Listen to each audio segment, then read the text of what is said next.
Oh, hello, everyone. Hello, Zach. We are episode 25 of the seemingly unknown podcast here in the lovely Mall of America. We are recording live from the Mall of America, which may get this mall shut down now. For sure. Really... At least the PF Chang's on level 2. For sure. It's not going to be good for them by any stretch whatsoever. Let me kind of... Since we do love malls and day off stuff, is this a daunting mall for you? Like, how do you know what you need based? Is it walking around, or you go to the Express right off the bat? Like, how do you? Well, Brent's the Express guy. Here's the thing: at this age, when you go to the mall, do you ever really need anything? I know Brent's going today because he needs something. Eric needs something specific. I'm never going into a mall without a specific goal in mind. 5 years ago, I'm walking out with 2 Funko Pops from Hot Topic, a Thanos hand from GameStop, graphic T-shirts I don't need. Yeah, well, I mean, you are the king of graphic T-shirts. Correct. So I'll probably get 5 of those today. Yeah, which is fine.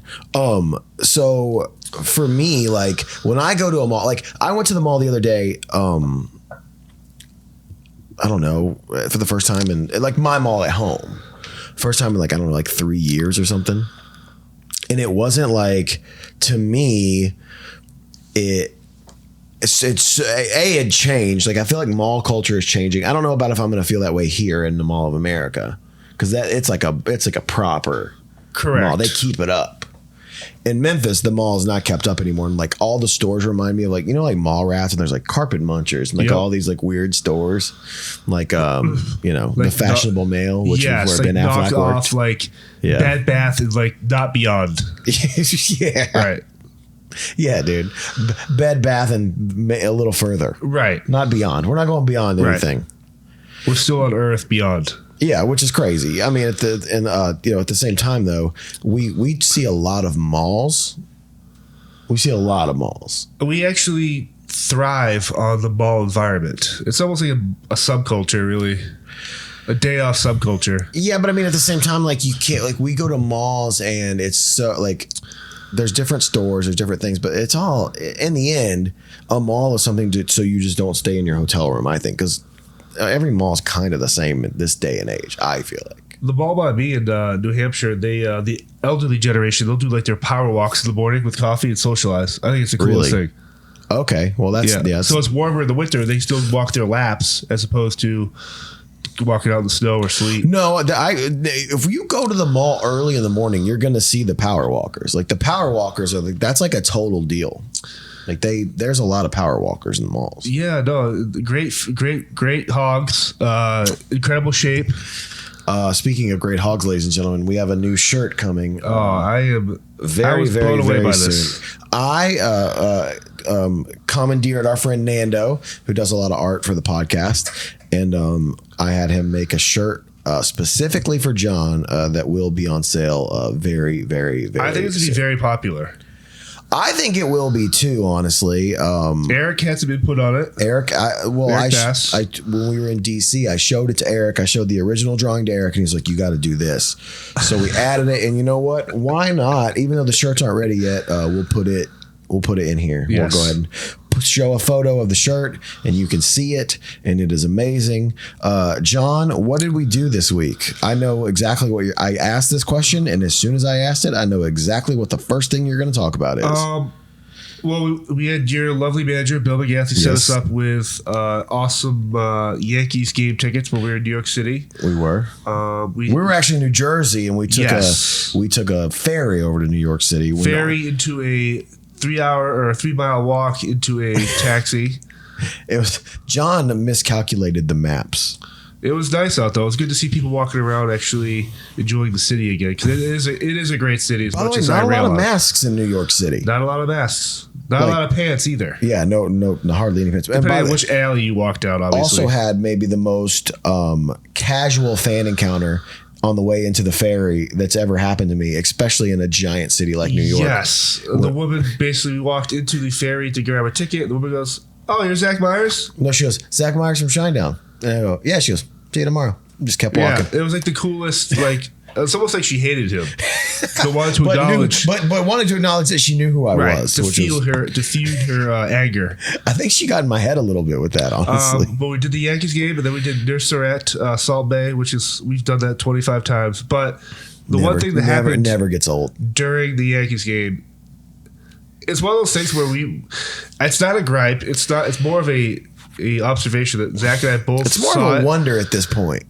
Correct. In 2021, this is a genuine question. This is going to be a deep 20-minute conversation. We witnessed, I would say, either a father or an uncle with his son or nephew, and watching the game, the older man, was scorekeeping, outs, innings, the full book. Hits, walks, keeping stats like he was a high school coach. And so my question to you, Zach, what is he doing with that information? Is there an answer to that though? Because you can get them from ESPN in real time. You can get them. I don't use ESPN. So a long time ago, side story. A long time ago, the ESPN app like messed up my phone really bad. So I went to the Yahoo Sports app, which is what I use now. I gotta say, when we were younger, right, we would go see games and people would do that. Softball games, but it's more. Yeah, but I have friends like my stepdad. Fun fact for everybody out there: my stepdad is in the Softball Hall of Fame. This is a true story. Where's that at? I don't know. I think it's based in Louisiana, maybe, or something. But my stepdad is in Danny Cloud is in the Softball Hall of Fame. My whole family plays softball except for me.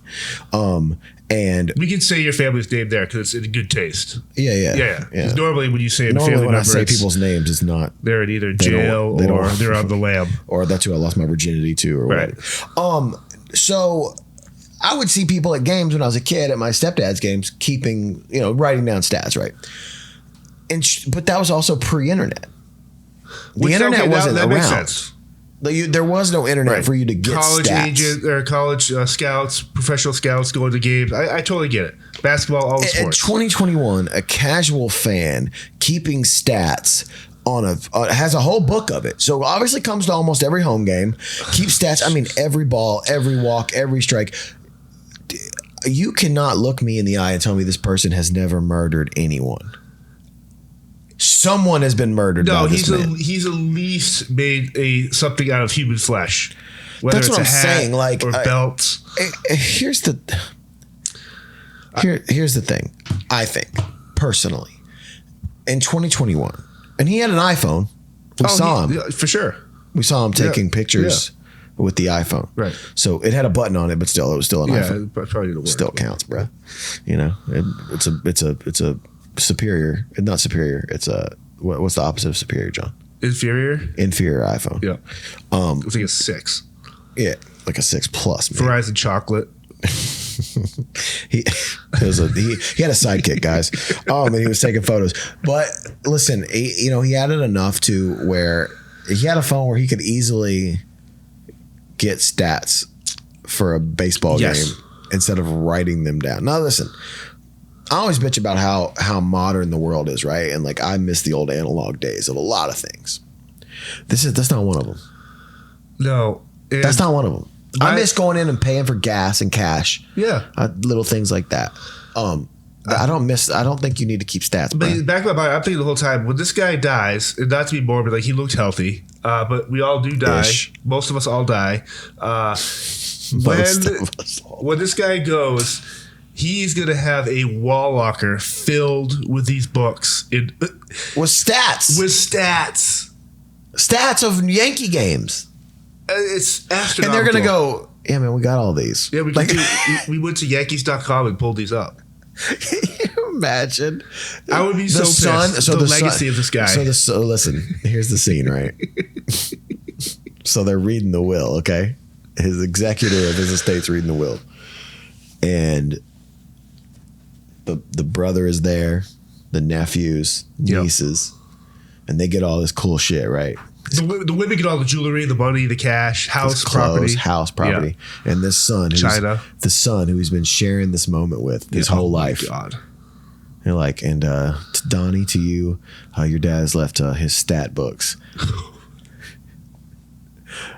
Donnie's gonna lose his fucking mind. Everyone else got all the good shit. Donnie's gonna have a shit ton of paper cuts by the time that will reading is over.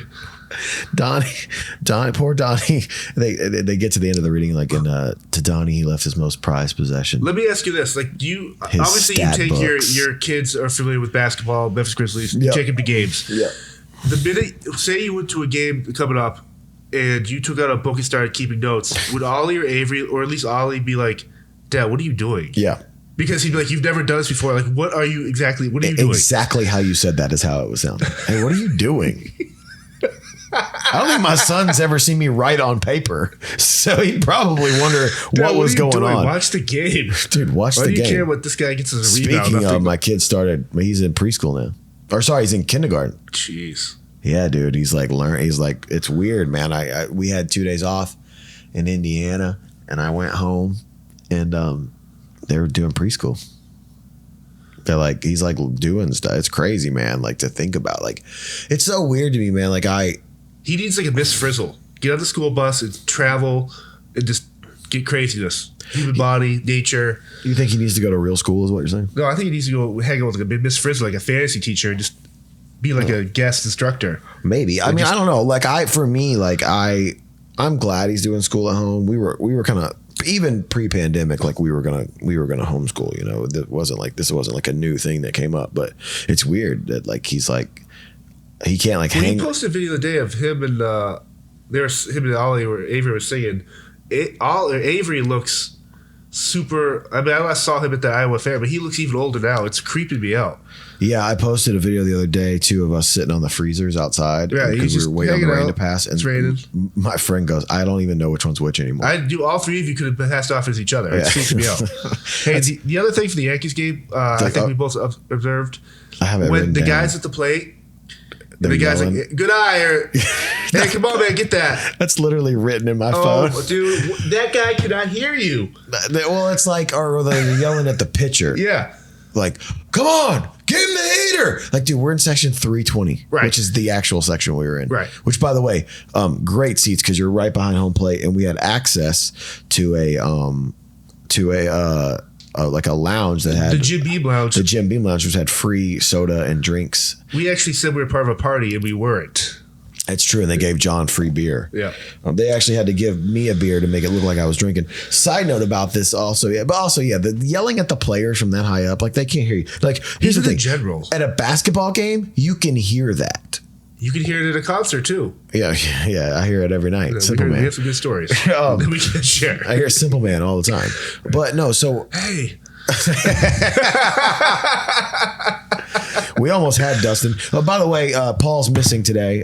No one could do the podcast with us because we are idiots and we decide to do this thing at like the last minute all the time. So I texted Dustin from Starset.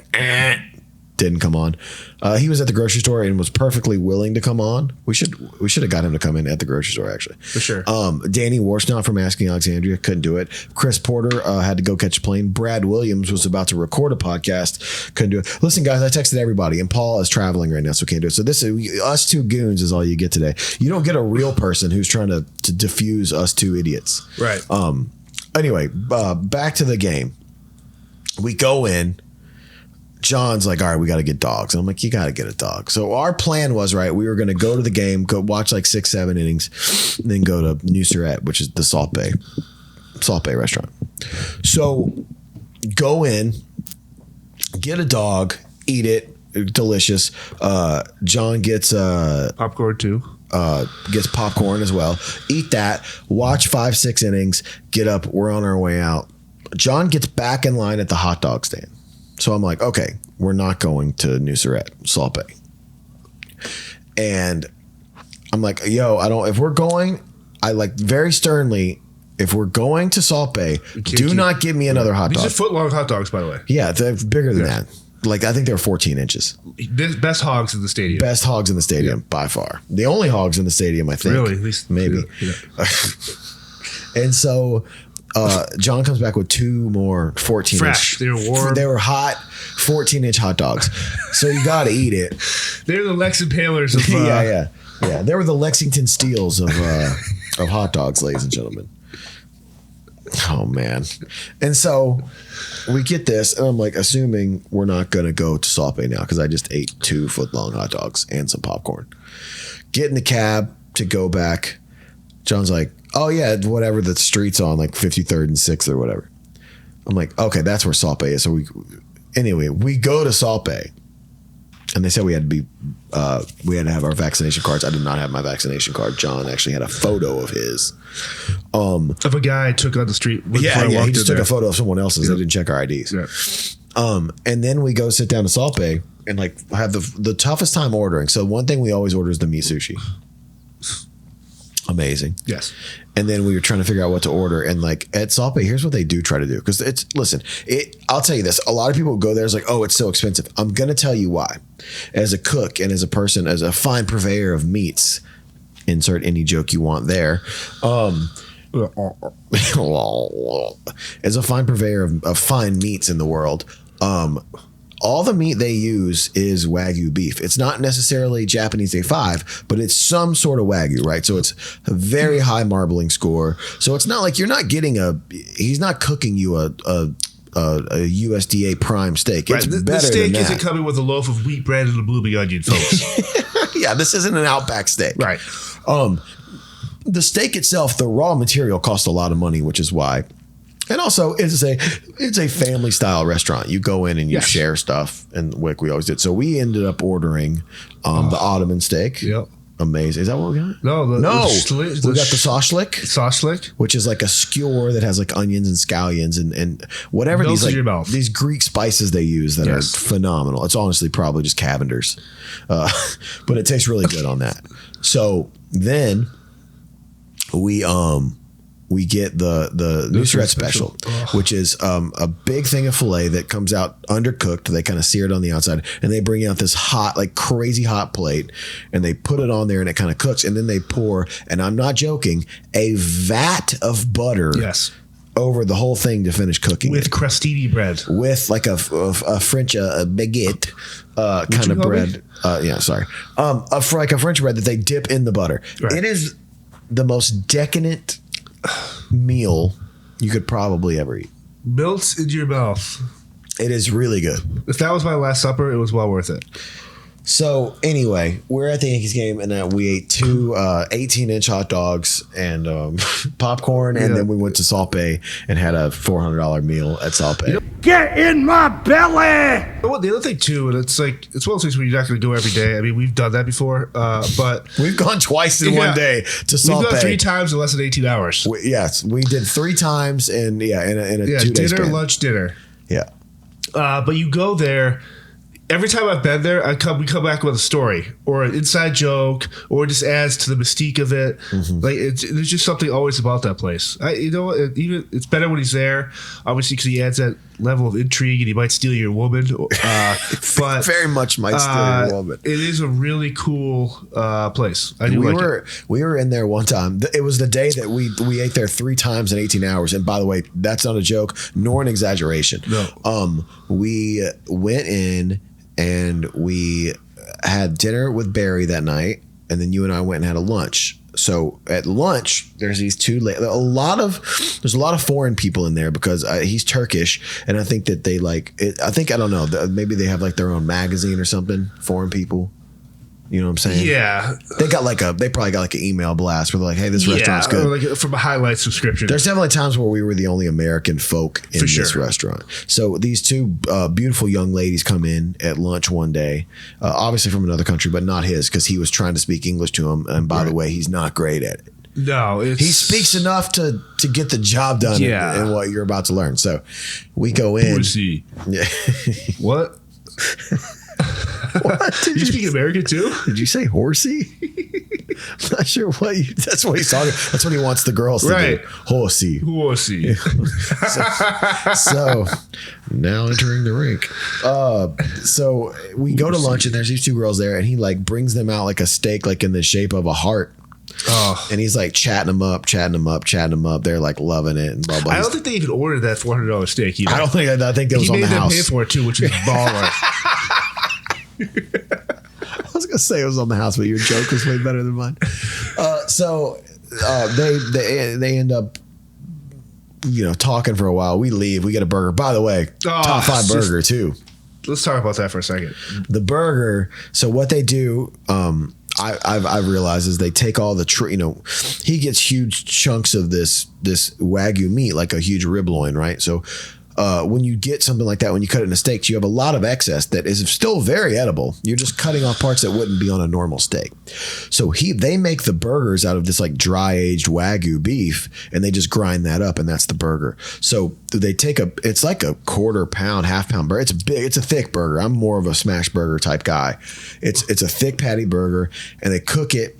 And then they do caramelized onions, and they put the caramelized onions on. Then they put the cheese on top of that. Then they put the bun on, and they grill the bun. And then they cut it open, an open face, put it face down on the grill. Top 5 burger. Yeah, and the fries are good. Like Fries are fresh, hand cut, little spruce of salt on there. them. It's a $30 burger meal all day long. Don't get me wrong, but you get like fries and a drink. It's like $30, which seems like a lot, but I'm telling you, treat yourself. It is worth it. So those places too, where it's like you say you went there, I want to go there at least once. So everyone's gonna go there at least once. You got to go there at least once. And so later on that night, after he's entertaining these girls, he tells them something and blah blah blah. So me and John went back there for dinner. So we did dinner again, and it's close to closing time. They're not letting anybody else in the restaurant at this point, and these same 2 ladies come in at the bar, and they're just hanging out, and they're just waiting for old boy to get off. What if he brought us a heart-shaped steak? Would you be worried? I actually do have a video of him feeding me steak. Yes. And we will put that in here, ladies and gentlemen.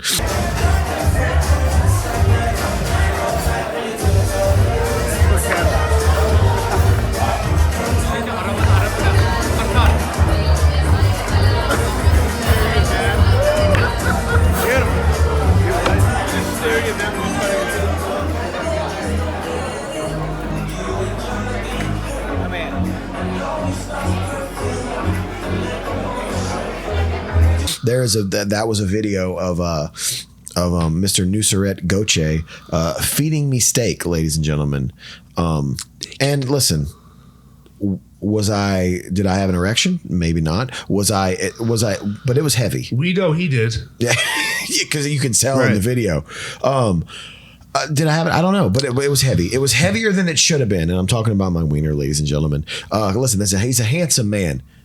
He is. It's crazy. Well in shape. If you follow him on Instagram, all he does is post workout videos and cutting up meat. Dude, come on, bro. What else do you need? You don't need anything else. I don't know if you need anything else in life, honestly. So Norm Macdonald died a couple days ago, and Norm Macdonald's always been. I know you wanted to bring this up too. Yeah. Norm has always been a guy that's like secretly like one of my favorite comedians. Like a comedian's comedian.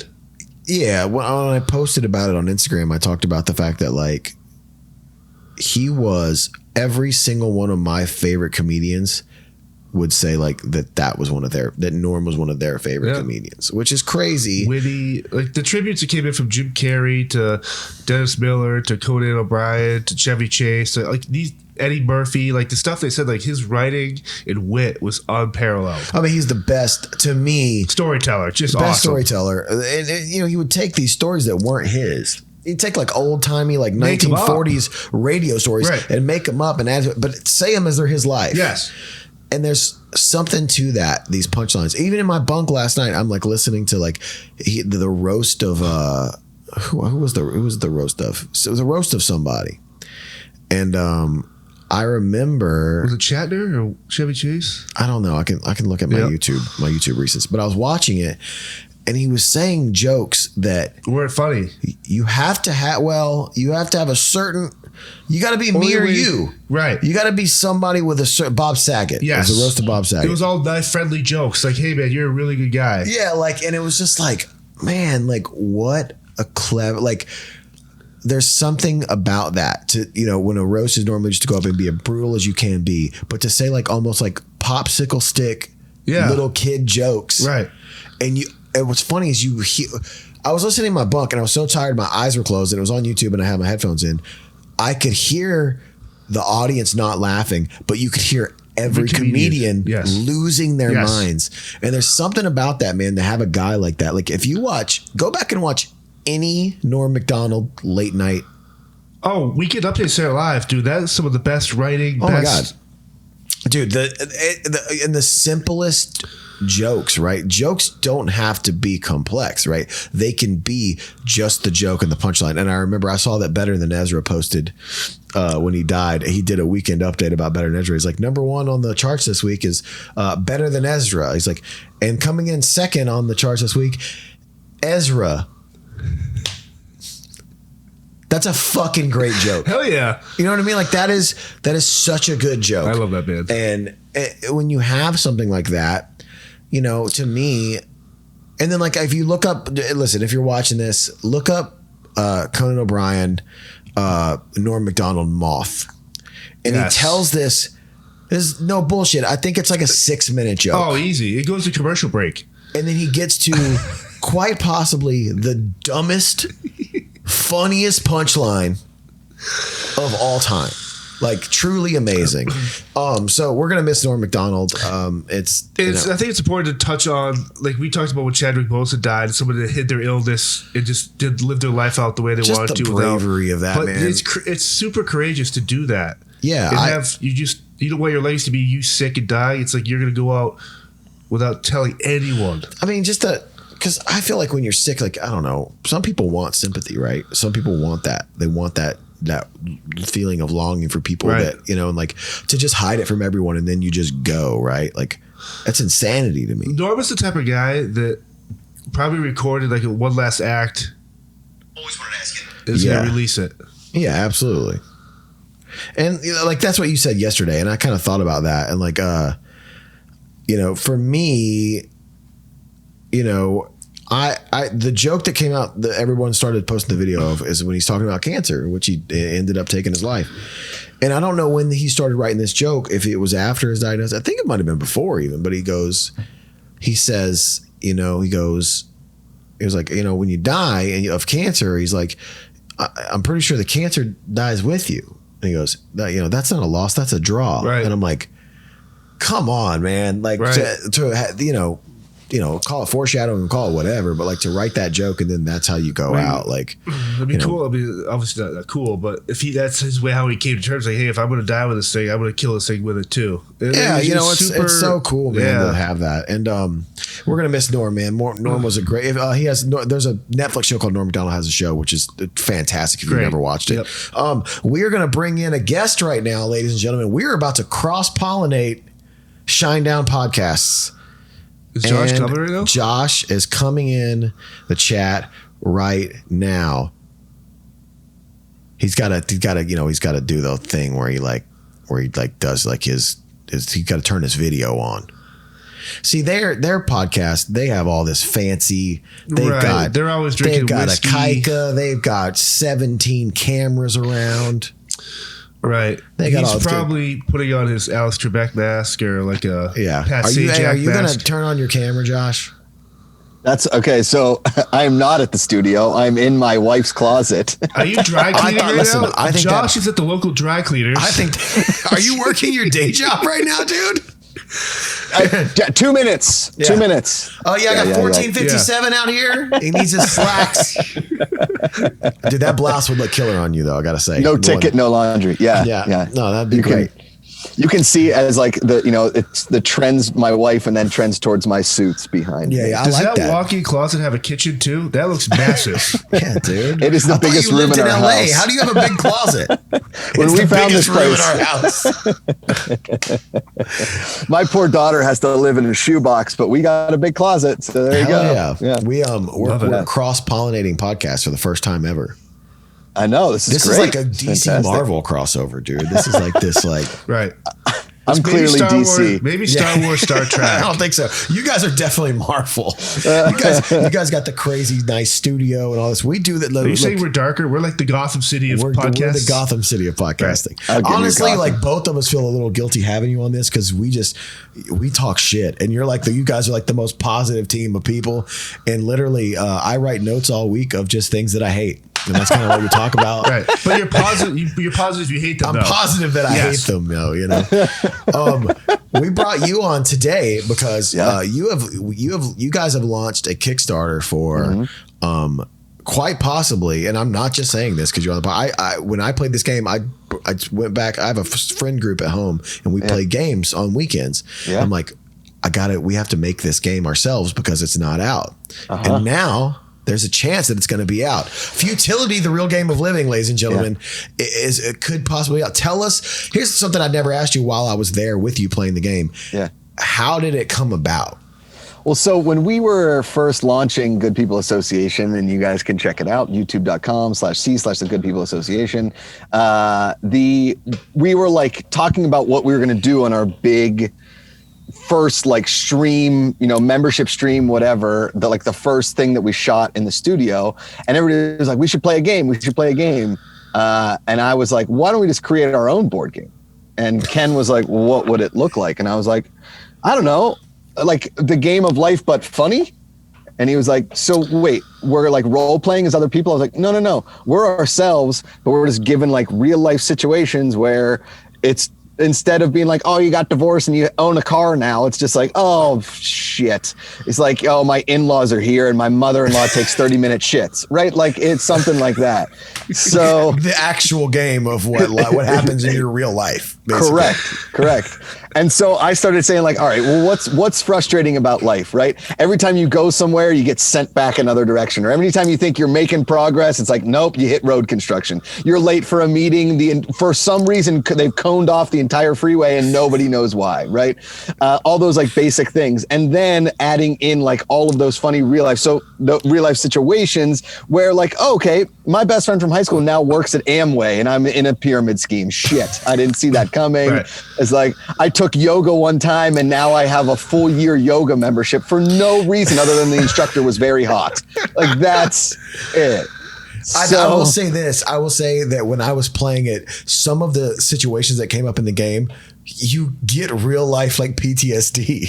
Yeah. You're like playing it and you're like, oh man, like I feel anxiety right now. Like, that's the best part of it though. It's a guy from Costco rapping at your door to sell you knives for 4 hours. Dude, 100%. Like, son of a bitch. Yeah. The fact that he like made the game up and like we're playing it and there's like homemade cards and like all these things that like it was so good. So the fact that when you guys told me that you were doing this, I was like, we got to be in on this. Like we got to help. So I'm so excited that it's coming out and like, I mean, so where is it at right now? Do you know? And it just launched. We're 48 hours in. 48 hours in. We have 119 backers. We're $8,500 to our just boom, hit it. We're 123 backers, $9,100 towards a $30,000 goal. But if you hit we have stretch goals, which is super fun. So like, if we hit the stretch goal, so if we hit $30,000, we're getting the game. We're going to manufacture 500 games. Okay. And then, cause that was like our minimum buy at the manufacturer. And then if we hit the stretch goals, we're going to do, card extension packs. So like Futility Nights, aka the R-rated cards, teen angst high school cards, college days, historical moment cards, and those packs will come. And then if we hit all the way to 75K, which is the goal, you're going to be able to make your own personalized, what they call meeples in a game. So you can make a Zach one, you can make all that kind of stuff. Damn. Well, I will tell you this: you for sure have an extra $500 here because John found out that your likeness could be on the game. That's and the he one. is for sure backing this, as he said yesterday in the dressing room. I like one of the other perks you have too. Josh will do your dry cleaning for 1 full year. Yeah. Actually, guys, for $75, you get 5 garments a month, ladies and gentlemen. You can pop right in and get two cummerbunds and a couple of cocktail dresses. You're which locked is in. great. So this is the first time we're crossing. I got pre-wrapped bow ties here, guys. What do you need? Listen, my wife worked at a fashion label, and they did like crossovers with men's brands, and she would come out with just like piles of ties. I'm like, this is the greatest day of my life. Especially since Josh is one of the snazziest dressers you'll ever see. Yes, this guy has a suit jacket for every occasion. I have a question for Josh because I've never really talked to you, and I know you host the Positivity Report. Yeah. But when you're not. If say you wake up having a bad day or you don't feel in the mood, you still have to be positive for people for the program. But sure, how do you find that positivity if you actually are having a bad day? I mean, it's a solid question. I think that I have the real ability to compartmentalize my life.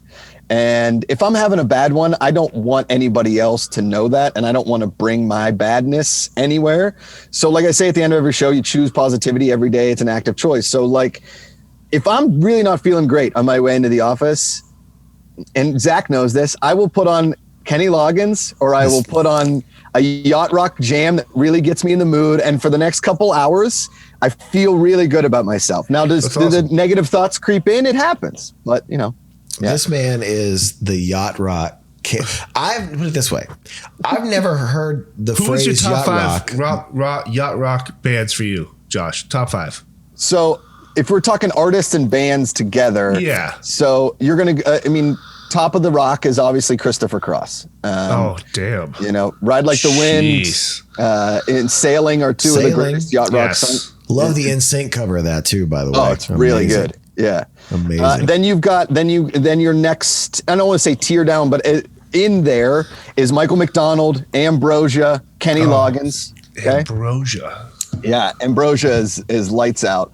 And then you've got your Hall & Oates also in that next tier, like if you know, and then you've got your one hit wonders down below. You've got your and you would I would also put Steely Dan obviously up there. I would say Steely Dan would be in like the B category because a lot of their stuff can be a little bit weird for yacht rock. Sure, but then they slide them in. Yeah, I know. I mean, Hey 19 and Peg are great songs, and those are great yacht rock classics. Then you got your one hit wonders like Pablo Cruz. You got your Robbie Dupree. Some of the Bertie Higgins. Some of these guys that like Bertie Higgins, dude. Check out the song Bertie Higgins, Key Largo.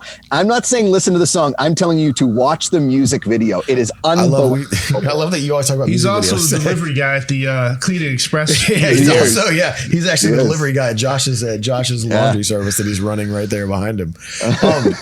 So that's the thing is like we always every time with Josh he talks about yacht rock. I've never heard someone talk about yacht rock as much as Josh. That's like actually like what he listens to in his car. Like that's like, and I told him this yesterday because Eric and I went on GPA, but it's probably I will say this, and I don't. It has to equate to his mood because like if you listen to that all the time. Dude, I have a feeling your bad moods, A, instantly get cut in half. Yeah.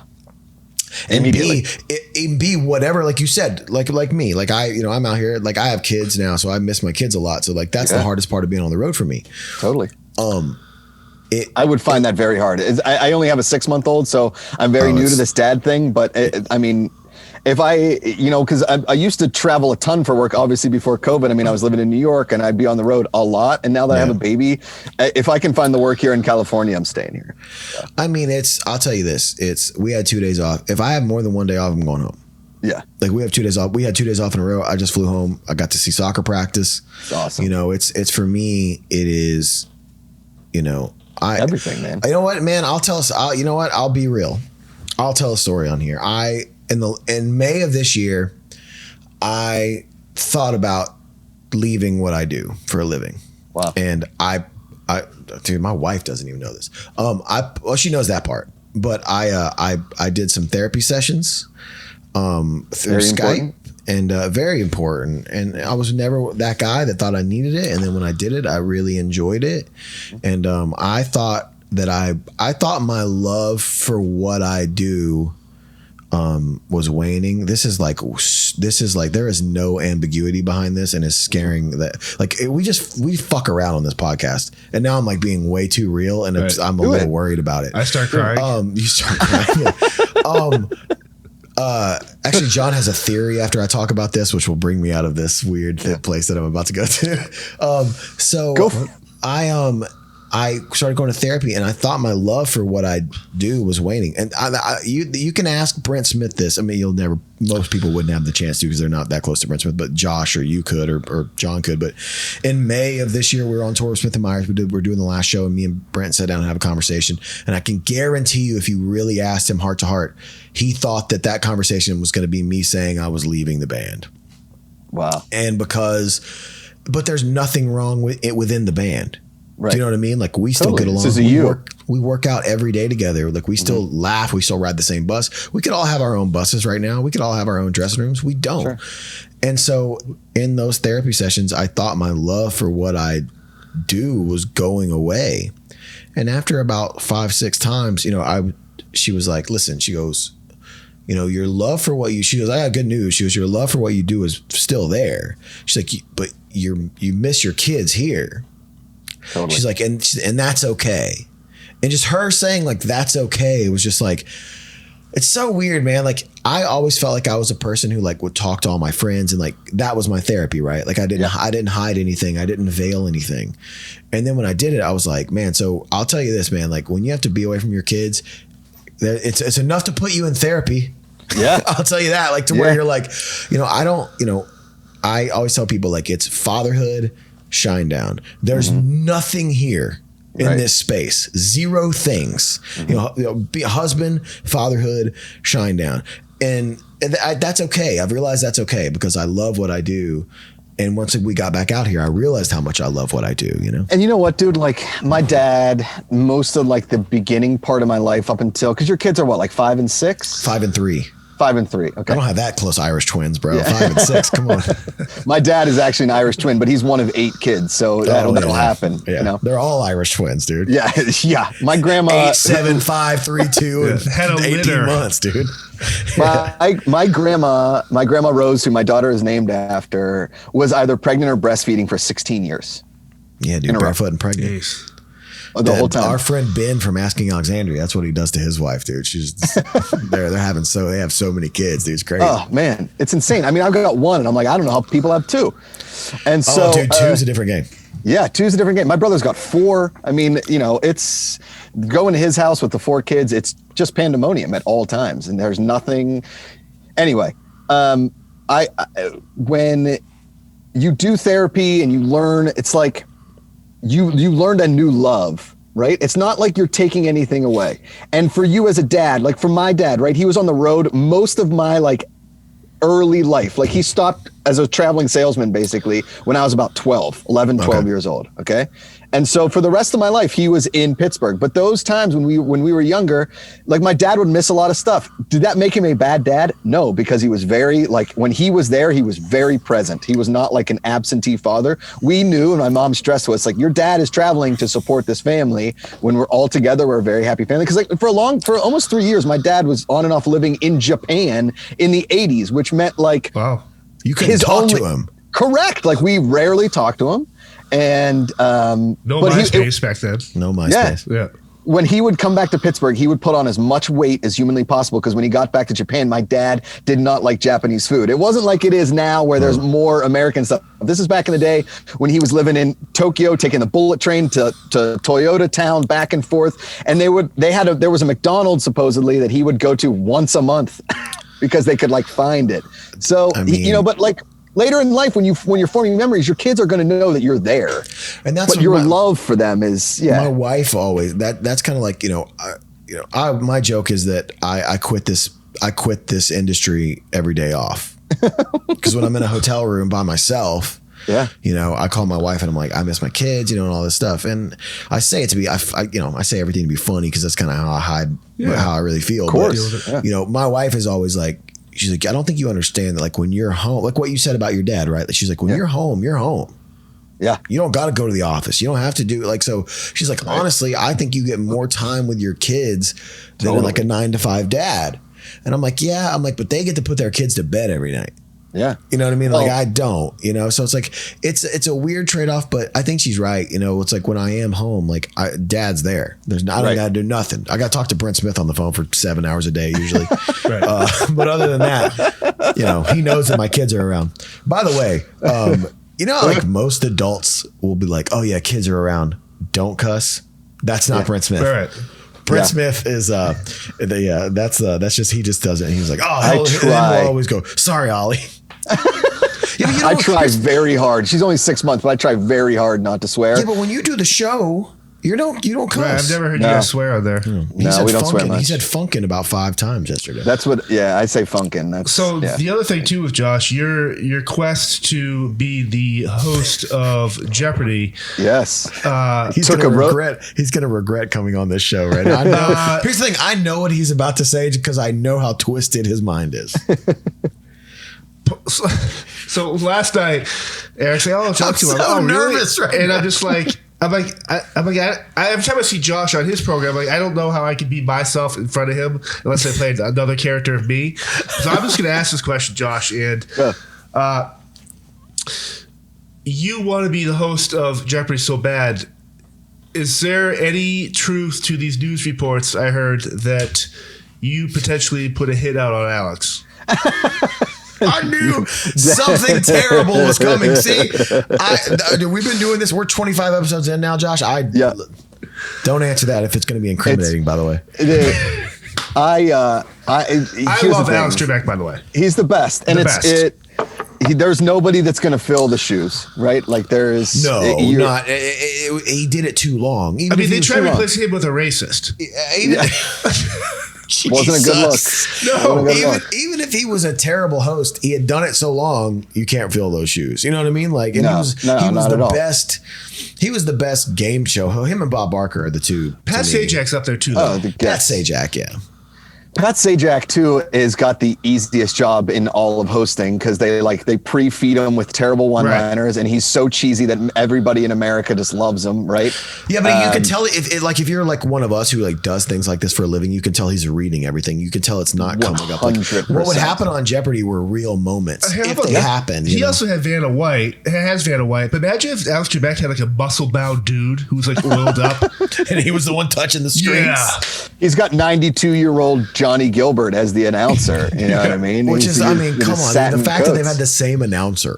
Right? Yeah. Like, thank you, Johnny. Yeah. Like, that's the best. That was the, like, I remember that. Like, and I was never the guy that like watched Jeopardy to play along, but I remember always watching Jeopardy because I loved the shorthand between Alex and the guests and Alex and Johnny. Like, it's always super cool to witty see. too. Like Alex is so oh my God, he was would so just good, so witty. Little digs here and there too. Yeah, he would take this the most adult like conscious like digs at people. It just So we are in a closet. Oh no, I'm knocking shit out. Oh, there you go. there we go. So I had Gene Trebek on the show. His wife. We heard this last night. We heard that Eric told us this last night. She sent me 5 of Alex's ties. So I've got 5 of Alex Trebek's ties, which is pretty cool. I just got chills all over my body when you said that. So I sent one to my dad because, like we always watch Jeopardy together. And I'm going to probably put one in a shadow box because I've got a note from Gene that was like, here's some of Alex's ties. Thanks for having us on the show. He probably would have wanted you to have them, which is awesome. What Yeah. I didn't cuss because Josh is on the show. I need Pat Sajak's wig. His wig it's a rutabaga. That thing is like they haven't updated that thing. No. Good Lord. Dude, that thing's like America Online, bro. They have not updated that thing at all. Like, it's ridiculous. So I don't know if you know this story, Zach, but I went to a taping of Jeopardy when Alex was still host. This was when I'd first started the campaign, right? I had the buttons, everything. I still have them. So I went to a taping of Jeopardy. My friend worked at Sony, and she got me like the producer seats, which are front row, And so Johnny Gilbert doesn't show up for every episode. I'm sure you guys know that. He's 92 years old, so he pre-records his intros, and they still say thank you, Johnny. Obviously. But at this episode, because it was the team tournament final, Johnny was there. Oh wow! So it's cool to see him do his thing. Like when the daily double goes off, you see Johnny look in the crowd like, "All right, let's go!" Like he's so excited. He's 92 years old. He still wears those those satin jackets every episode. They say Jeopardy on them.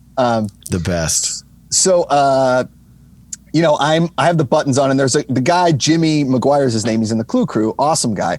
He's walking around with a Steelers lanyard with his, Sony credentials on. And I was like, dude, are you a Steeler fan? And he was like, yeah. And I was like, are you from Pittsburgh? Because you would meet a lot of people out here that are Steeler fans, but they're not from Pittsburgh. And he's like, yeah, I'm from Squirrel Hill. I was like, dude, grew up in Oakland, like neighboring towns, whatever. Steelers, Cowboys, and Raiders fans are everywhere. Everywhere. They have no location. None. Very inbred. We stick to our people. Nobody leaves Pittsburgh. Nobody leaves. You're the only one that got out, dude. Family. You and Barry Bonds. That's it. He got out a different way. Yeah, you're right. But so he's like, so then we're talking about Steelers, and he looks at my button and he's like, "What is that?" And I was like, "Oh, I'm campaigning to be the next host of Jeopardy." He's like, "How many of those buttons do you have?" I was like, "A bunch." He's like, "Give them all to me." So he takes them, gives them to all the writers, the producers, the executive producer, gives one to Alex, right? So middle of the show, in the commercial breaks, because it's shot live to tape, Alex is like, when I told people I was probably going to retire in a couple of years, everybody keeps asking me who's going to fill my shoes, who's going to be the next host of Jeopardy. And there's a guy in the audience today who really wants my job. Could he stand up? And my wife grabbed my leg. She's like, "It's not you." And I was like, "Pretty sure it's me." I was like, pretty sure it's me. Well, no one else made buttons. Nobody else made buttons. So I stand up. He's like, "Look at this button. Isn't this great?" And like everybody's clapping. And he interviews me. "Do you have any broadcast experience?" I kind of rattle off a quick resume. And he's like, "All right, well, good luck to you then." And everybody's just like, "Yeah, let's go." Like, we're so excited, right? And the parents of the team tournament, like, we're walking out of the hallway because the audience is ushered out of one way, and then the producer seats are ushered out of another way. And so all those parents are ushered out, like it's sort of backstage, and the mom grabs me. She's like, "Oh boy, I hope you're the next host. You seem like such a lovely young man." And I was like, "Oh, okay, that's thank great. you very much." We gotta, So- you know what? We gotta work on this. Go ahead, keep going. Sorry. Well, so today they announced that for the rest of the season, Mayim Bialik and Ken Jennings are going to host the show. Oh God, Blossom. they better Blossom. test Ken Jennings for steroids for his brain. He's a smart dude. He's a doctor. Great hog. Great But- hog. He's a but- doctor. He also he got in trouble for some weird tweets.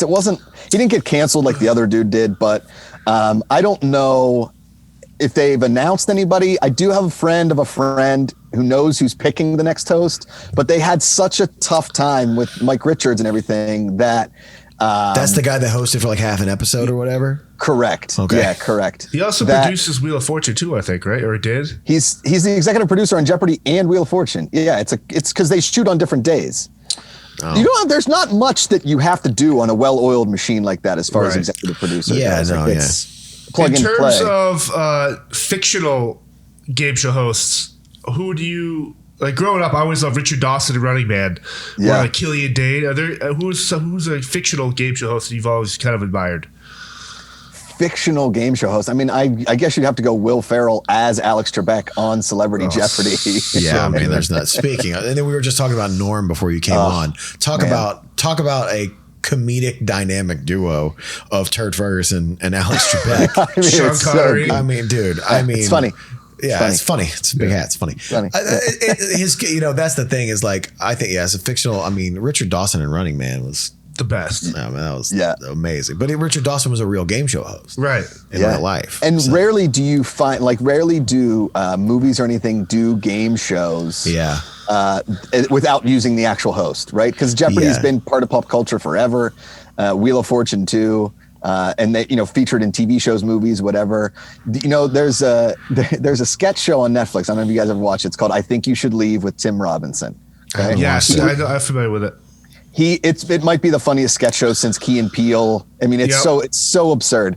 And they do a game show where Tim is hosting this thing, and the game show makes zero sense. It's very good. Check it out. Like The sketches. Yeah, Zach, you would love this show. It's fantastic. Yeah, I would highly enjoy it. So I got to know somebody at Jeopardy, right? Sony Pictures The joke TV. in our band is that I know everybody. Okay. I know somebody who knows everybody. We got to get Josh the job of Jeopardy.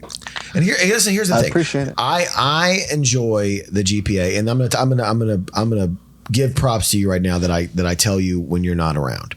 Okay.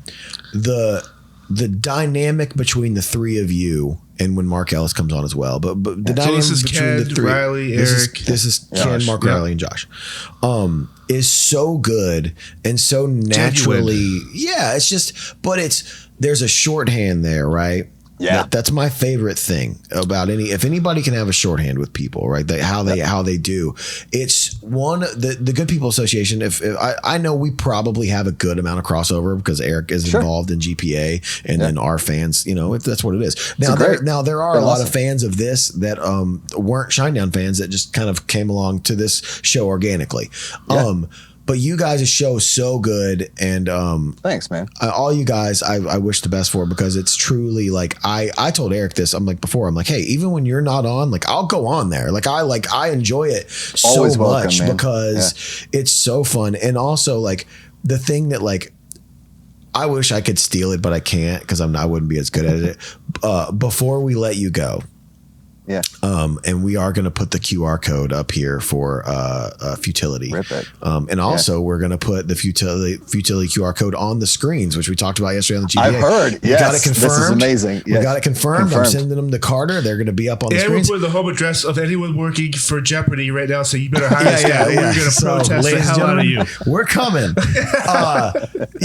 And we're also going to put it at the merch table so they can scan it at the merch table. Oh, amazing. But before we let you go, I need you to pick a sponsor for this podcast right now out of something in this closet, in your closet. In this closet. I need you. This is my favorite part of the GPA. Of Jeopardy. It's the fake. Ladies and gentlemen. The fake advertising that he does that sometimes I like literally there's been times I've texted Eric and Is that a real product? Hey, are you guys really like, are they like sponsoring the podcast? Okay. And it can be anything. Got it. I'm looking at all my wife's products. Okay. Ladies and gentlemen, today's episode is brought to you by Tweezers. You ever just jammed a tweezer in your eyebrow trying to pluck it out because you're Italian, you got a unibrow? Use tweezers. Don't put it in your nose. You'll get an ingrown hair. Tweezers. I carry them. You carry them. Jam them in places. Tweezers. We all love them. See, I can't do that. Ladies and gentlemen, Josh Makuga, thank you for coming on our ridiculous podcast. Great to see you. And thank you for talking about the game. We will get our crowd involved. We will get involved.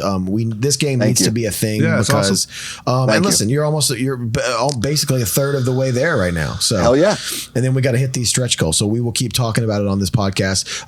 And we will run a video right here for the dry cleaning business you're doing. The dry cleaning business that you're doing. The money laundering dry cleaning business. Yeah, this is how he's going to pay for the podcast. Is all the dry cleaning he's doing right now. We'll put the video for the board game right here. Once again, ladies and gentlemen, please welcome Josh Makuga to the Seemingly Unknown. Thank you, Josh, for coming. You're Thanks, the best Josh. boys. See you, brother. Thanks a lot. All right. Are you ready for the greatest game ever played? Of course you are. This is Futility, the actual game of living.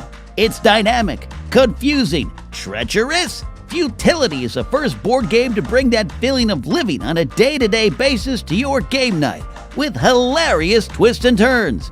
It's the right amount of real life to make you remember it's all futile, so we might as well enjoy the ride. Work your way around the board earning checks while trying to navigate actually living. You could land on a space and be invited into a sex cult, a pyramid scheme, be the parrot to a 14-year-old social media influencer. You'll eventually make your way into the futility zone where destiny awaits. Or does it? Futility, the actual game of living, is not responsible for any emotional stress from contagious laughter. Ideas and jokes made in this game are completely for entertainment purposes and should not be used as small business ideas. If any of the jokes have offended anyone playing the game, please make sure to complain to our hotline at 1-800-NOBODY answers this phone. Futility, the actual game of living, the greatest game you'll ever play, where the ultimate goal is just making the most out of futility. It's the next generation of fun in board games. What a guy! Awesome what a guy, man! Just what Awesome a cool guy. dude, and just just the nicest dude ever. And honestly, I mean that. Like, Great hog. great hog. He probably does. He's Italian. He's probably got a good hog. Yeah. It's thick for sure. It's probably the diameter of like a This smoked is how we Gouda. don't. This is how we don't get guests. Is that they immediately We talk about their hogs They with them immediately when they're we not talk here. about their wiener as soon as they leave. So it honestly, it really is a good game too, and I'm not just saying that. Like it's something that like.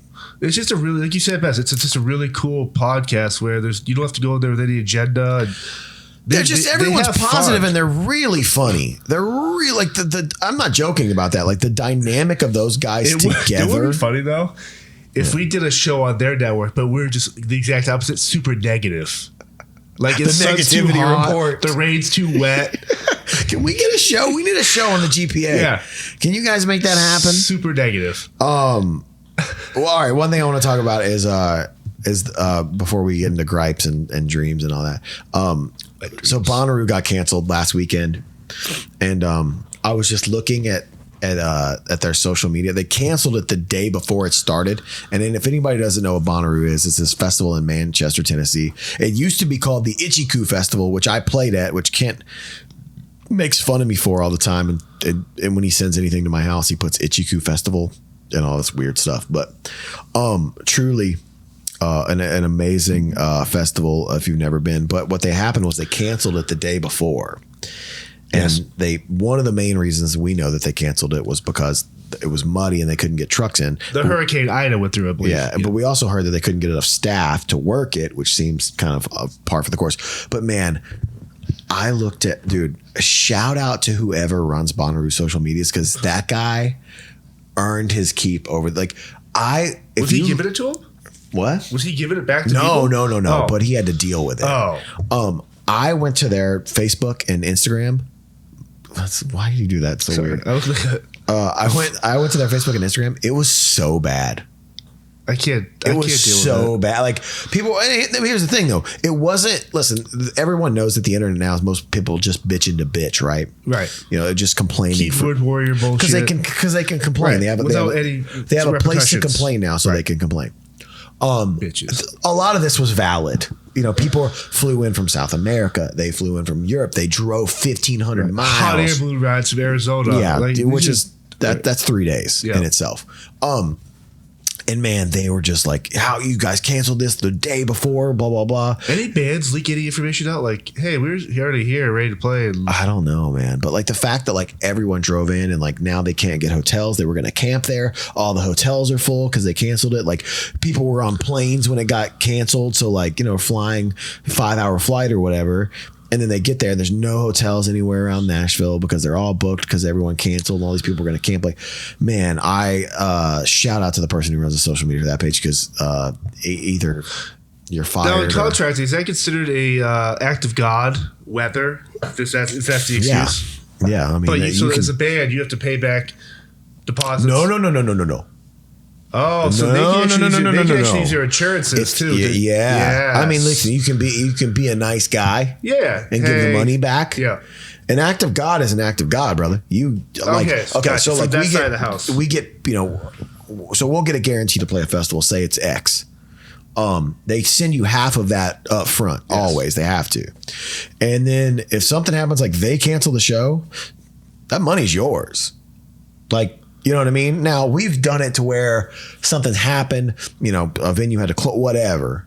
And karma is real. This industry. Yeah, so we've always given it back. But there's certainly times like this Panama City Festival canceled twice. And we canceled twice. Yep. And they were like, hey, we can give you X amount for the deposit, or we can give you the full amount plus extra next year. And we just said, we'll just do it next year. Just gave them their money back. Yep. There's no reason to keep that kind of stuff. I saw, this is the last thing I'll talk about, and then we'll get into some gripes. I got to find the video for it, but there was a ad yesterday. It was last night when I was in my bunk watching the Norm Macdonald stuff, called Latin Love Solutions. And it basically was a YouTube ad, and they were basically saying like any like weird like almost racial stereotype of Latin women, like they love white men, they love blah blah. Like I was like, what the fuck is happening right now? I gotta find the ad if I can even find it. It was on YouTube. Just a cut through. It was an ad. Yeah, it was like an ad on YouTube. I was watching the Norm Macdonald stuff. The Salt Bae was on there. Yeah, no, it was just a really weird ad, and if I can find it, we'll put it in here, and then maybe we'll talk about it in the chat because I don't really remember all that it said. All right, let's get into some gripes, ladies and gentlemen. Let's do it. You better watch out. You better be nice, or you might find yourself in Zach's gripes. All right. I like gripes. Facebook hypotheticals. Stop it with this bullshit. I'm a grown ass man. I don't need to pick between a Will Ferrell, Eddie Murphy, Adam Sandler, and Jim Carrey movie.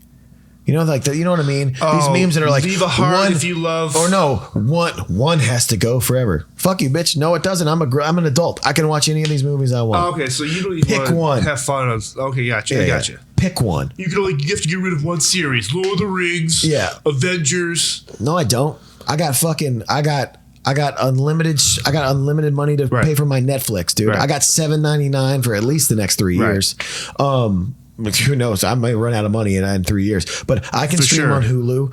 I can Especially watch because you don't return the DVDs you get from Netflix. Yeah, it's fine. Zach doesn't do streaming. Netflix, he does the physical DVDs. I do the physical DVD Netflix. Do you remember that time, dude? Sending those DVDs back in the cases. Oh my god, yeah. The red envelopes. Oh my god, so good. Lord. Listen, I may not be the richest man in the world, guys, but I got streaming money. So I know I don't have to pick between Adam Sandler, Eddie Murphy, Chris Farley, and Will Ferrell movies. I can watch. That shit's annoying. Stop doing that. The other ones that I don't like is when they post like an inspirational thing and they're like, you're the only person that can get yourself out of a bad situation, and underneath it they put, read that again. Fuck you, bitch. I read it the first time. Right. I need to read it again. Why do I need to read that again? That's a common sense thing. To piggyback off that, a lot of times, if I say something, you say something, or someone I know that says something that's maybe deep or inspirational, I know where they're coming from and I believe it. Yeah. These people that would share memes that I know are freaking deadbeats or like zombies, like I don't, just stop. Yeah, no, the tunnel is dark because you are a swamp creature. The light's not there. If the light does come on, you're like one of those weird anglerfish that live in the Mariana Trench. You belong in the depths of hell. There is no light at the end of the tunnel for you. There is no light in the hell because you are a creature from the Paleolithic era. I don't know what else. I don't know where to go after that. What else? Fuck mosquitoes. All right. Yeah. There you go. What? Are you like? I every time I go to like a barbecue or like a family outing, people are always like, God, these mosquitoes are bad. I'm like being bit. Yeah, you got like dragon blood or something there. Right, but some people, whether it's cologne or sometimes when you go to parties and have a citronella, it actually makes it worse. Yeah, I don't like mosquito. I was just going to leave it at that, but I think that it is funny that you talked about it more. No, I don't like them. Listen, I think it's the creature we could do without. Like, here's the thing, like flies. Okay, then people like, oh yeah, I don't like flies either. But bees do this. They pollinate. They do this. Yeah. Mosquitoes serve. There is no purpose for mosquitoes or hornets or wasps. No, there's zero purpose for them. Get rid of them. Right. Get rid of more bumblebees, more honeybees. I need scientific. Yes. Listen, I don't know if I need scientific research to go to all this COVID research for vaccines that don't work. I need the research to go to how to get rid of mosquitoes, wasps, and hornets. Right. Get rid of them. We don't need them. No, I agree. They do nothing. They provide nothing to the earth. Maybe they're food for something else, but that thing can eat something else. Yeah, I just don't know what they do. I don't know. I'm not even going to be greedy, bro. Let's just start with mosquitoes. Just get rid of mosquitoes. Yeah, I'm okay with it. Go to www.stopthemosquitolivingcycle.org. Mosquitoes aren't real.com. Right. When you get on a flight, how come how come everyone else just gets a welcome, but if you have the credit card, you get a special welcome? Ooh. Oh, because you got the heavy blue Delta. The AAA Advantage, right? AAA Advantage First Class Premium, right? Premium Prime card, right? Maybe I don't want to carry the extra shit in my wallet. Thank you for everybody for flying today, right. But a special welcome to those Macy's shoppers who got 5% off the next 6 months. Fuck your airline card, as I've had a Delta card for the last 10 years. Hey, speaking of weird places that have cards like that, when you go to Costco, I know you do. I have a Costco gripe on here. Isn't it weird how they freaking like NBC your ID? Yeah. I can walk in here without one. You can't buy anything. Right, but I can walk in here. Yeah. This is a free country. Yeah, you have a cane and you have 2 legs growing out of your shoulders. And you're gonna read you're gonna stop me from walking in here to eat free slices of pizza. I love that John has gripes now. He's bitching about Costco greeters. Those people. John's bitching about Costco greeters I right hate now. them, man. You can't see a receipt, and then they don't even read it. They look at it. They highlight like a bag of chips and like. That's so true. Yeah, I was like, "What do you, dude? Listen, I stuffed a sleeve of $300 camera batteries in my asshole, dude, and they're looking for Gatorade bottles. When the Myers family. Is Ollie and Avery running around that place? Oh my god, like crazy! They know what their favorite thing to do is look at the fish, the whole fish. Oh yeah! Like I want to go see the fish, and they just like Avery will just touch its eyes through the plastic. When the Myers family goes to Costco, dude, that's a $400 trip, right? That's How is easy, it not? easy. You don't need anything in there when you go in there. No, you need nothing. Actually, my wife has a list when we go to Costco. But anyway, we'll go, and the receipt's this long. Yeah. Right, and they're like, I'm like. Bro, you can't. I got 78 things in this car. You did not just check this guy at the door can't do 2 + 2, but he can read how many words in less than 6 seconds and tell me what I don't have in my cart. But if you have a kid with you, they put a smiley face on the thing. Holy which crap! Is cool. Best, one of the best pizza places too you can get on the fly. I don't know. Yeah, it's good. It's good pizza on the fly. It's good for a chain pizza place. It's actually really decent. It's not Angelo's. I'll say this: other than a ballpark hot dog. Like at a ballpark, it's the best hot dog you can get anywhere. No, we talked about this before. Everyone started talking about Portillo's, and I'm like, I don't need all this shit. But I do have a Costco gripe. Costco, do me a favor. Keep all the same shit at all the same stores, because sometimes I'll go to the one in Memphis, and then I'll go to the one at our house in Wisconsin, and you guys have super cool shit that I want for my Tennessee house, but you don't have it, but you only have it in Wisconsin. So why can't you just like have all the same shit? Because like. There's a place called, I make my own Detroit style pizza now, usually from scratch, but I'll say this is not an ad unless they want to sponsor us. Motor City Pizza Company makes a mean ass Detroit style pizza. Interesting. Really good. I can eat that pizza if it's fresh. It's tough to reheat if it's cold. Yeah, it's cold, but this is a frozen one. Oh, and it's really good. Is this a Gold Belly type thing?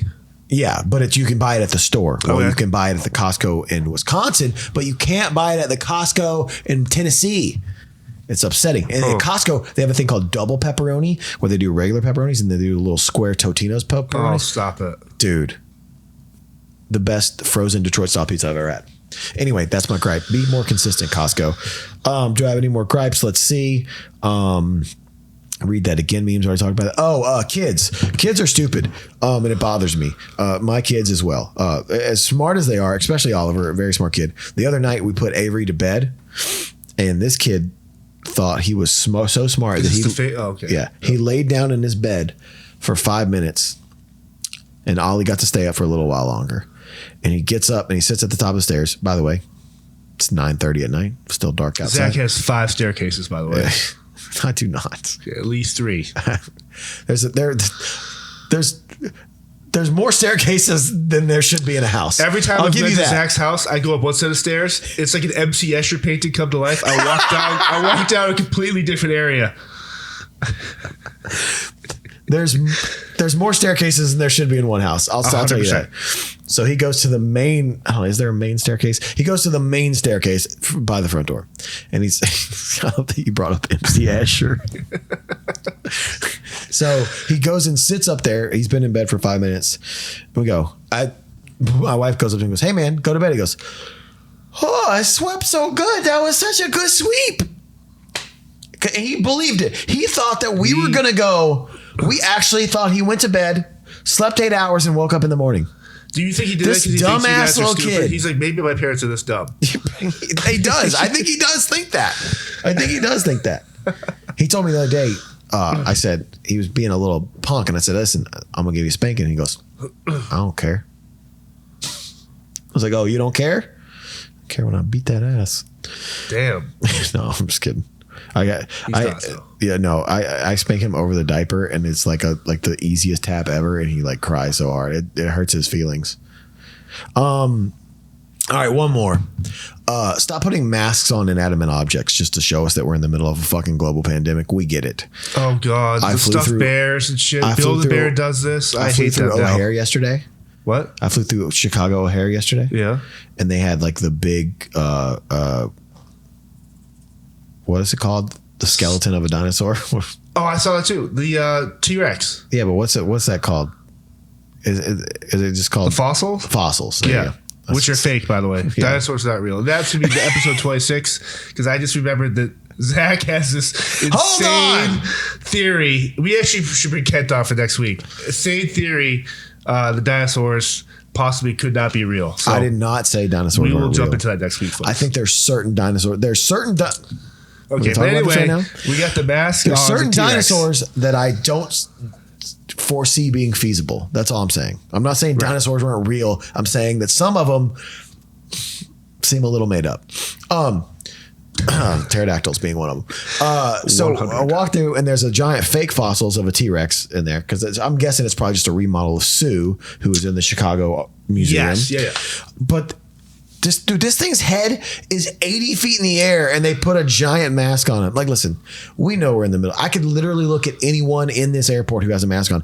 I don't need you to put a fucking mask on the fucking But what thing. is the statement being made that if you were a pile of bones, you can still get COVID?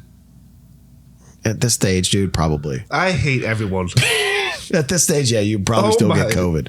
It's ridiculous. Anyway, stop putting masks on inanimate objects like fake horses in the lobby of the 21C Hotel in Chicago. Did they put a mask on the where'd you fly into with a football player? in your Oh, tag? John Elway. Yeah, John Elway. Did Yeah, you see a he mask didn't on have him? a Or? mask on John Elway in Pittsburgh. Yeah. They have a statue of John Elway in Pittsburgh. When you get off the elevator, the escalator, Yo, to the airport. so real quick, John and I have a new thing though. Anytime there's a statue of a sports player, there's probably one in Minneapolis tomorrow. I'm going to do it just to piss Well, more people right. off. It's across from the Target Center. yeah. I'll obviously know who the player is, but I'll Right. post it and just say it's some other player that had nothing Most to do. likely in a different sport too. Most likely in a different sport in a way different city or team, and people will email me. There was I forgot who I don't know. We were in Pittsburgh that one time. It was Archie Bunker. John right? Kruk. You said John Kruk. Yeah, that was John Kruk. And the football player, I believe, was Archie Bunker, Right. who played football. And I said, and I posted a video just of me going down there. It didn't say anything, didn't put a laughing emoji or anything. I just put John Elway. And I put Pittsburgh where I was. And dude, the amount of hate I You're got not serious, are in you? my DMs. You know who that really is. Dude, that's not John Elway. And then I remember a couple of them, I go, I'm pretty sure that's John Elway. I'm a Right. big fan of football. just makes me. And then here's the problem with the internet now is this one guy goes, yeah, whatever, dude. Smart guy. That's what he told me. Called me a smart guy. Please stop following us. Yeah. You're an idiot. Do you want to do dreams today or no?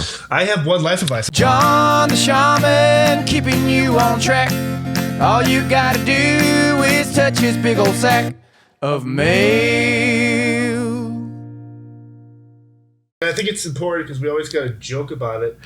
If you have life advice, ladies and gentlemen, please send it to suplifeadvice@gmail.com. John, what's the email? SUPLifeadvice@gmail.com. Cool.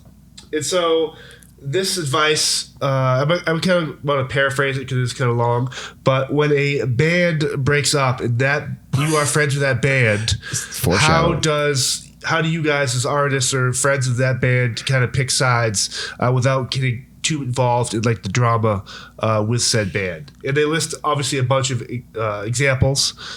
I don't know. I mean, Like you forced to pick sides. I don't think so. I think that you can be friends with. I feel like this is directed at me for some weird reason. No, it's not. It's actually genuine. We know the guy. All right, so I had friends in a band, and they were brothers, and now everybody knows what band I'm talking about. And they Eagle Eye Cherry. yeah, and they parted ways, and the story that came out isn't necessarily the real story, but I'm friends with both of them, and I listen to both of them. And I remember when they were in the thick of it, one of them coming and staying at my house and talking to me about it till 4:00 in the morning. And Oasis, gentlemen. yeah, Ladies and gentlemen, Liam Oasis. Gallagher was at my house. I remember those things. And I also remember that being on another, I don't know, at another show. I'll say. Yeah. And the other brother in my ear telling me all about it. And, so I think you can be mutually in the middle. Obviously, if it's bad, you can't Well, if the one side did something truly horrific and awful, like no one's picking sides for the guy that attempted to murder his girlfriend. I'm sorry. No one is picking sides. if you're a Yeah, pedophile. I understand that, but at the same time, like, yeah. If it breaks up because like you're the singer of Lost Prophets who like, but you can tried still to be fuck friends underage with people, girls still support each other's art endeavors. for 100%. I think you can be friends with everybody. You know who. We also live in an age where people love creating this tension and drama to sell views and clicks and likes, and it's okay to. Yeah, I think both. like I said, the one with the two brothers really got to me because it. I don't even know what you're talking about right now. And we'll talk about it after. It wasn't.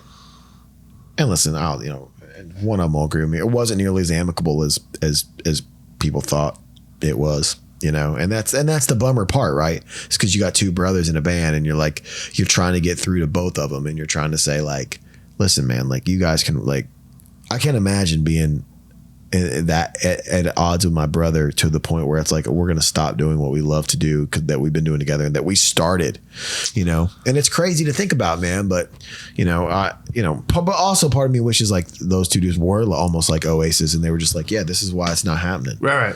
And just be real with people, But they're still both my friends, man. I love them both. Good hogs. Yeah, probably. Yeah, for sure. Yeah, they're good looking. They're fine, good looking young men. Hell yeah. So, love you, hog. ladies and gentlemen, we also have a surprise this week. Back this week after taking a sabbatical last week, ladies and gentlemen. The movie of the week. Kent, give us the movie of the week. There goes Kent, reading movies. Gonna talk about touching boobies.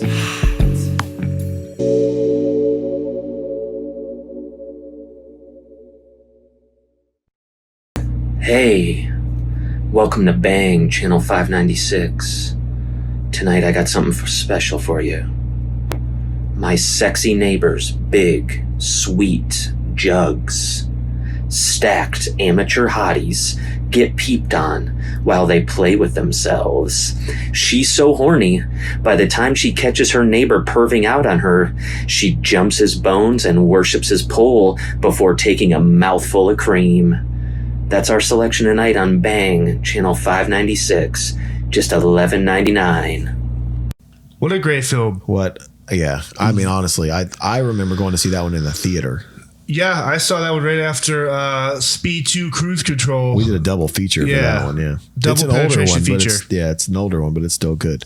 It was really good. Willem Dafoe was really good in both movies. Ladies and gentlemen, from the Mall of America, here we are. Today, when this podcast comes out, we'll be in Minnesota at the Target Center. Tomorrow, we will be in Milwaukee, Wisconsin, my second hometown. And then we'll be in St. Louis. And then, so come see us, check out the tour dates. Most of the shows, I believe, are sold out, or some of them are. But, you can come out and hang out with us. New merch should be coming very soon. We'll check. Yes. We miss Paul. Paul's having a great time, folks. Paul's having a good time. Working hard on the road with Amigo the Devil. Yes, he's out with Amigo the Devil. So look up Amigo the Devil's the tour dates too, and if you see him out, once again, Futility, the real game of living. Donate if you can. They have a Kickstarter up. I'm telling you right now, I'm not just saying this because we're friends with those guys. This will be the most fun game you will ever play at home. If you like board games, I'm telling you right now, you will love it. Check it out. We love you. If you have life advice or dreams or any questions for us, please send them to suplifeadvice@gmail.com, John. suplifeadvice@gmail.com. And we will see you next week, you nerds. Later.